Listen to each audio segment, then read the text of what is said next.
Welcome. So in this video, we will briefly discuss the variety of approaches to psychological therapy and treatment.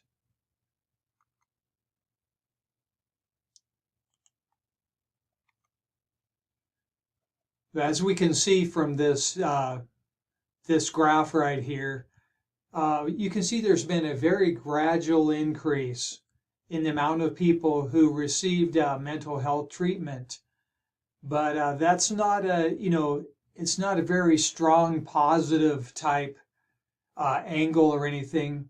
So what we need to do is just sort of keep in mind, that there's a variety of reasons why adults might not seek psychological treatment.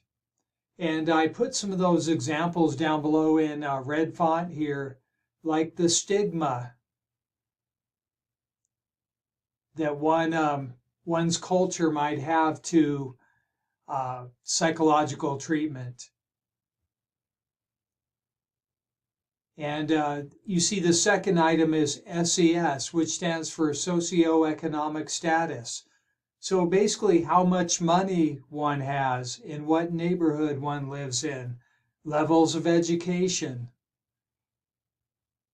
The third item that is in red font is one's culture.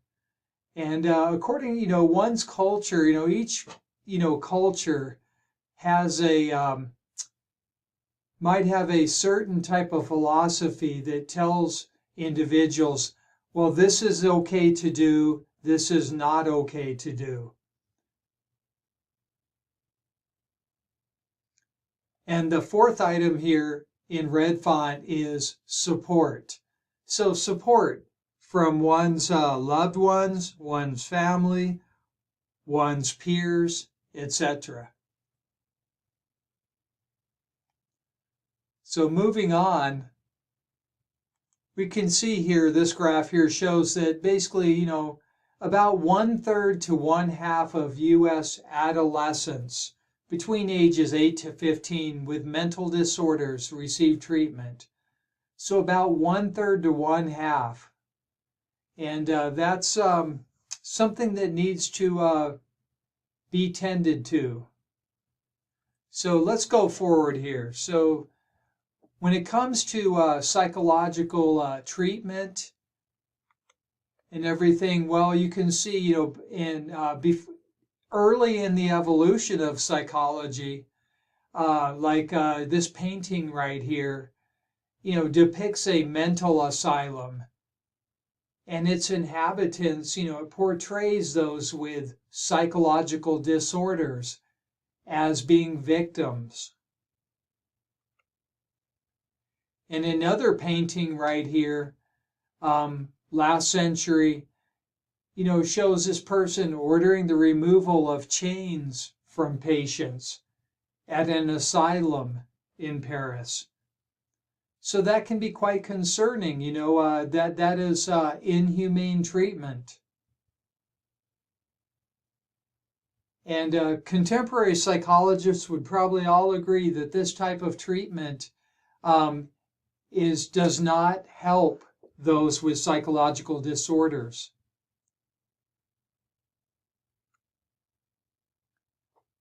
Okay, so this image here, this shows homeless individuals. On the left-hand side under letter A, homeless individuals, about 1/4 have a severe mental illness. And so what kind of support do they receive? What kind of treatment do they have access to?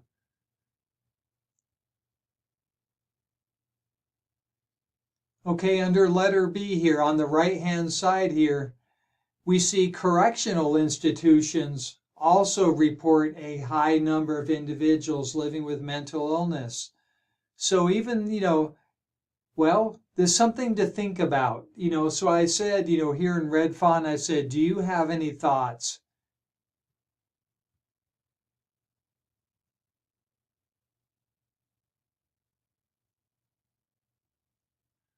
Okay, so let's talk about various types of approaches to therapy. As you can see here, therapy with children may involve play. So just sitting with a young child and engaging in playful activity. And so, that's the reason why is because they haven't arrived at a certain point of brain maturation that allows them to engage in logical, analytical thought processes, as well as they don't have language skills yet in order to talk about what they are feeling and why they are feeling it. And it's hard for them to interact with individuals.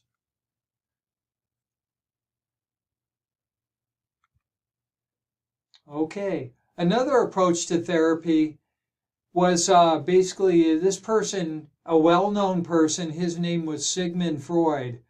And so patients, they were instructed to lie comfortably on the couch, face away from Freud in order to feel less inhibited and to help them focus. But I put this in italic font. Today psychotherapy patients are not likely to lie on a couch. Instead, they are more likely to sit facing the therapist. And that helps basically neuronal initiation in certain parts of the brain. And that is responsible for better psychosocial interaction.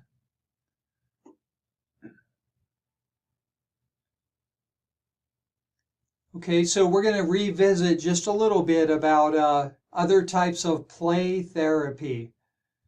So this example here is known as sand play or sand tray therapy. So children can set up a three-dimensional world using various figures and objects that correspond to their inner state. So I put, just a gentle reminder here. One possible reason children have not yet arrived at brain maturation that supports logical, analytic types of reasoning. At this point, they benefit more from environmental interaction.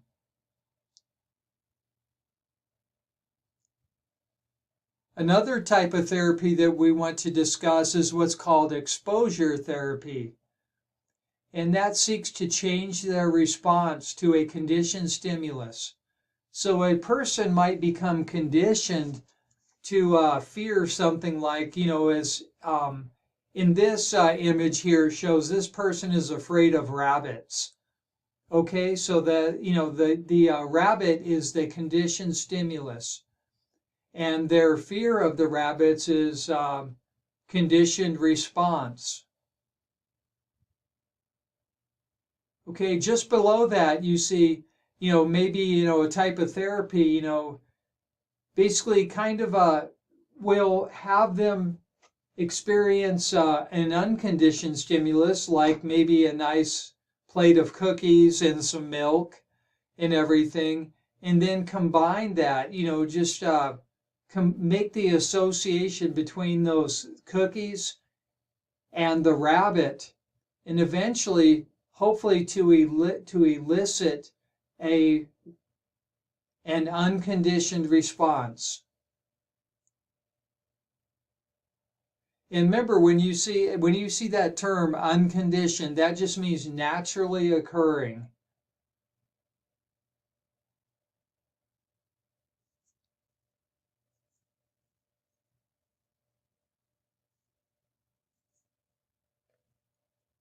Let's go further here. So there, in regard to making associations and experiencing fear and things like that, some people might be afraid of some things like spiders. So exposure therapy can maybe help them, basically elicit less of a conditioned response to those spiders. And one thing we want to look at from the psychological perspective, our emotional reactions are the result of our thoughts. And you see I put that in italic font. about the situation rather than the situation itself. So what does that mean? Well, how one interprets what is going on in their environment, that can be responsible for the quality of their thinking, which basically results in different types of emotional response. Emotional reaction. So I gave an example. For instance, if you consistently, and I put this in red font, if you consistently interpret events and emotions around the themes of something like loss and defeat, then you are likely to get depressed. So if you engage in the type of thinking and language where you say, well, I can't do this, I never pass this class, or I never win this type of activity, or something like that, you're maybe possibly less likely, more likely to be depressed.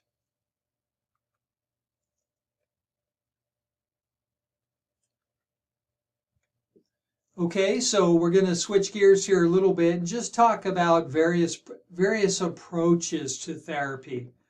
So therapy might occur, like on a one-to-one basis between a therapist and a client, or maybe in a group setting. As you can see here on the right-hand side, there's a large group of individuals sitting in a circle and basically supporting each other.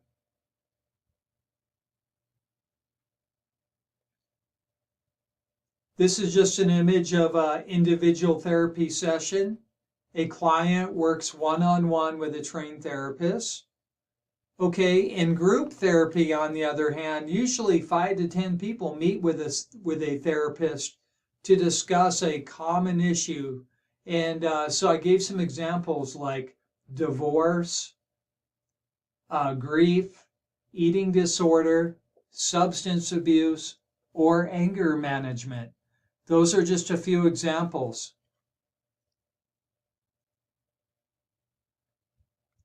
Okay, so in couples counseling, a therapist helps people work on their relationship. That's another approach to therapy.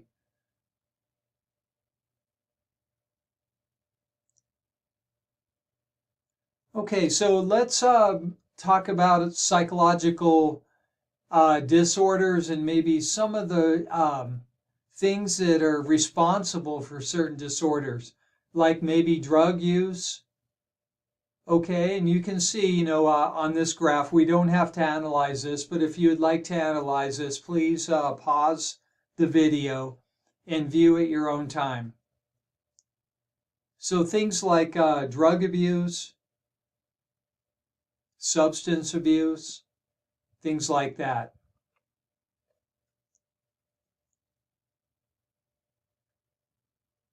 Okay, we always have to keep in mind from the psychological perspective that one's culture is always a factor in how they approach mental health treatment, whether they do or they don't, and how they go about seeking that help.